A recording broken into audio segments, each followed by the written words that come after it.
something I've been dealing with the last few weeks is training family members, and specifically training your kids or training your wife. And I'll take the first one first. So training your kids.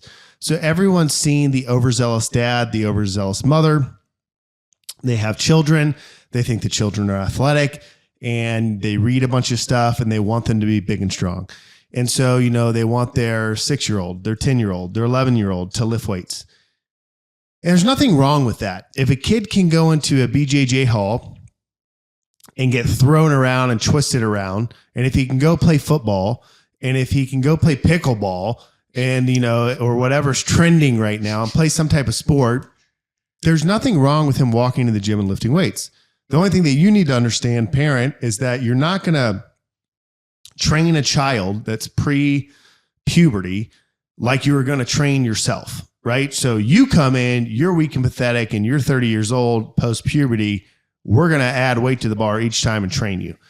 If an 8-year-old walks into the gym and he's a young kid and he's underdeveloped, we can teach him how to squat. We can teach him how to deadlift. We can teach him how to press and bench. But it's not going to be the same thing. He's just going to kind of be learning. So if your kid's like super interested in lifting weights, like, hey, that's the thing to do. Instead of the girl going to cheer or gymnastics, she comes to lifting class. But it's not going to be the same stimulus or thing to add. So don't be afraid of it. Bring your kids to the gym, or if you're in a garage gym and you want to teach them how to deadlift, like do it.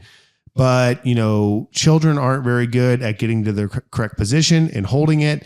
And they're also still developing at a rapid rate. So Tanner stage 4 is what we like to say in the literature. Once a child's at Tanner stage 4, post puberty, they can train them. For boys and girls, usually that's anywhere between 13 and 16, somewhere in that world. So if your kid's 7, 8, 9 years old, and I don't know, it's summertime and you're looking for something for him to do and he wants to go to the Strength Co Costa Mesa, we'll take him.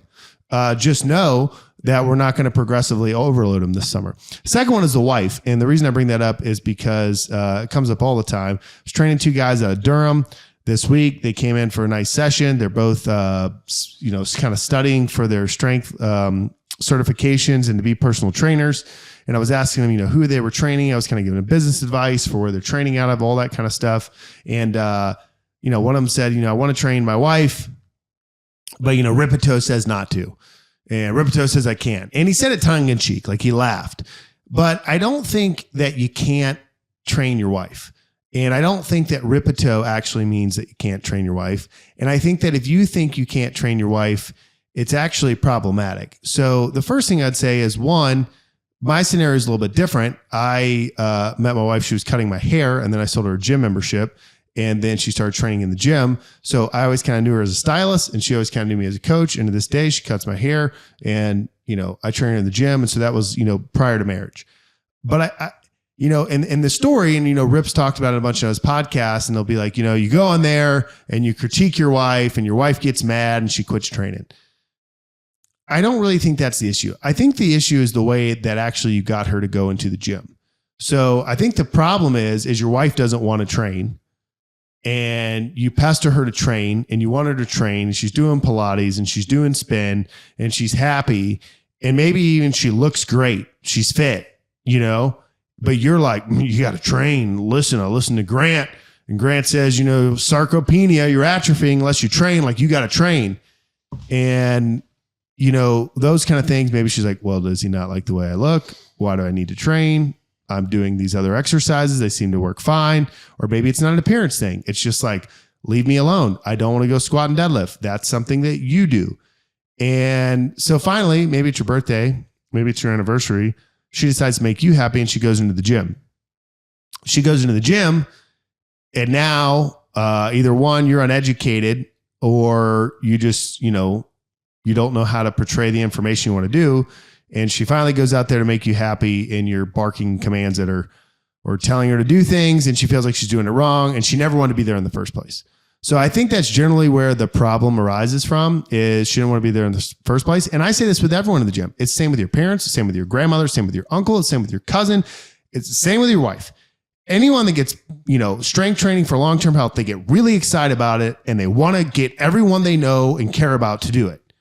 Listen, you cannot save someone else's soul from eternity in hell, and you cannot save someone else's muscle mass. They have to do it. They have to decide. It is the only way that it happens. And so if your wife or your brother or your uncle or your aunt doesn't want to go to the gym, even if they go in there to appease you for a few times, as you add weight to the bar, what happens? It gets harder and they're going to get mad.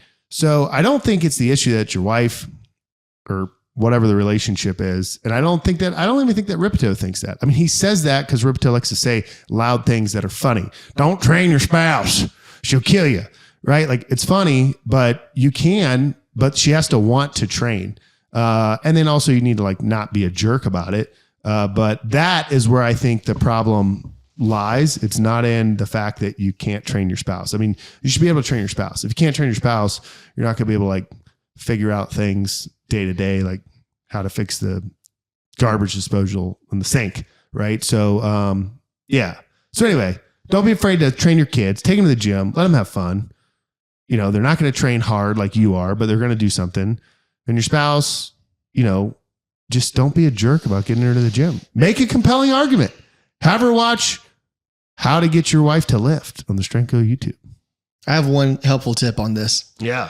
In all of my years of coaching experience. Oh, I thought you were going to say in all your years of marriage. Yeah, that too. I'm not a starting strength coach.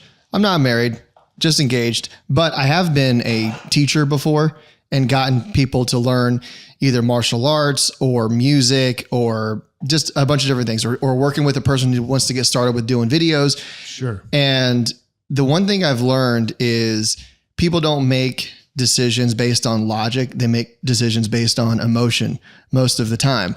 And so you're right. You can't make someone want to do it, but is there anything that you can do to try to help that along?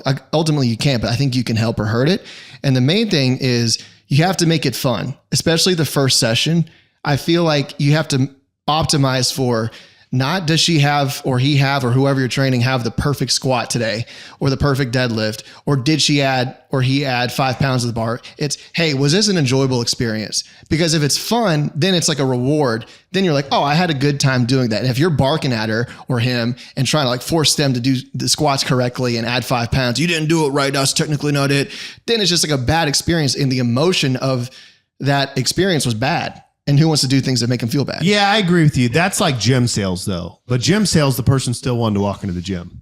What I'm saying is that getting them into the gym in the first place is where I think the problem lies with relations. Like, that's gym sales. Like, hey, you come to the gym, you have to have a good time.